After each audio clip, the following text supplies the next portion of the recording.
We're going to come back and talk about this in a moment, some of your results. So at the end of the day, what we're talking about here with the 3 I's is understanding what your role is within the organization and make sure that you're spending most of your time doing that and that you're working on it versus in it. And really the in it part is that technician part of the business to avoid, spending your time too much down in the weeds, working on the minutia when there's other people that can do that. So, what actions are we going to take immediately as a result of what we discussed? Before we end today, when we do our introductions, I'm going to ask you to share with the group your answer to this question, okay? So make sure that you've got something written down for the end. So that's our discussion around the 3 I's. Any questions for folks on what we learned today with either the Carnegie Triangle or the 3 I's of the business owner and where we should be spending our time? Damn, I did a good job, huh? Yeah. I think the idea of measuring the value of these different roles on an hourly rate, I think that's one way to address it. I think it's limited. I don't think it necessarily encapsulates everything that might be involved by anybody doing what they're doing. I mean, the mention was made, but what if somebody, a business owner, loves to get their hands all greasy by working on a printer that's broken down? Yep. Well, there's nothing wrong with that.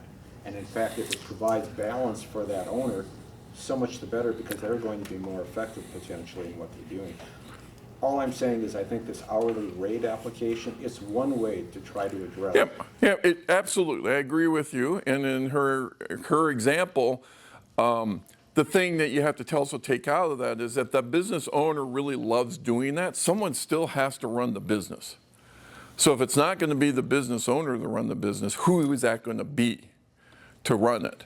And what is that person's role? Whether it's a fractional person or a full-time person or whatever, you still have to have someone that's really providing direction for the business. If the business owner says, you know what, I built this business, but I suck at it. I suck at finance. I don't have vision. I just like working with the operators out on the floor. Great, but who's going to run the business?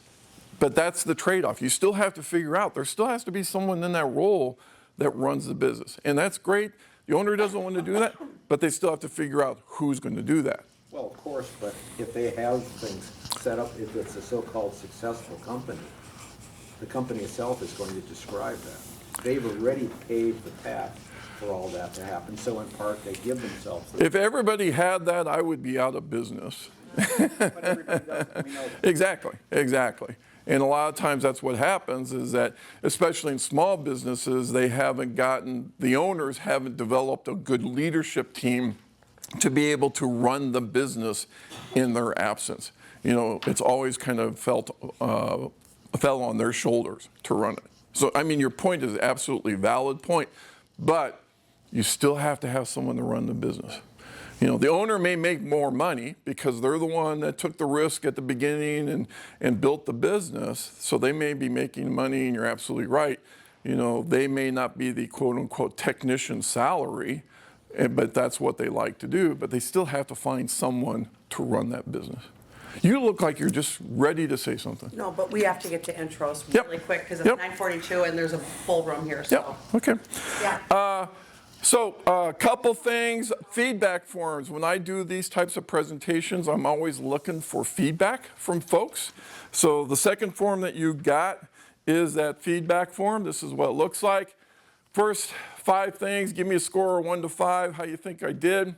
And then the second thing is if you want to learn a little bit more about coaching or what we do or whatever, put your name down and we can try and connect in the future. If you're just going to give me the scores, you don't have to put your contact info or anything down on it. Okay. The other thing I like to do is plus deltas. What are the things that you liked about what we did today? And we're in a a different society, so we don't say that we did anything wrong. We just say, how do we want to change it? So what's our deltas? So ideas, people, if you could share. Plus deltas, what did we like about today? Things we'd like to change. Balance of education and communication with their team. Okay. It was very nice to Good. mix up a little. Great. Other thoughts? Eliminate things that are not generating activity, the things that you can have other people do for less money than, that you can train so you can focus on more revenue. Okay. Refocus on attitude. Attitude, good. Any deltas, anything we should have done, I should have done differently? I've got 5 more of these so I can implement changes to do. Okay. More time for discussion. More time for discussion? All right. Great. All right.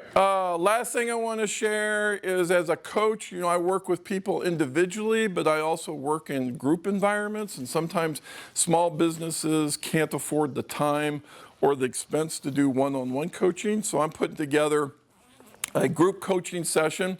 So if in your businesses you have any of these concerns about profitability, growth, work-life balance, things like that, then this might be something that you can look at as an idea. So I've got a handout here if you're interested. You could also do the feedback form if you're interested.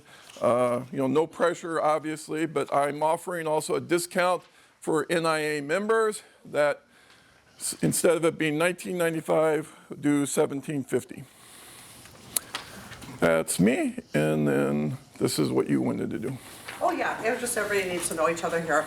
So, we're gonna Thank you, everybody. by the Thank way. you, Shawn. Thank you.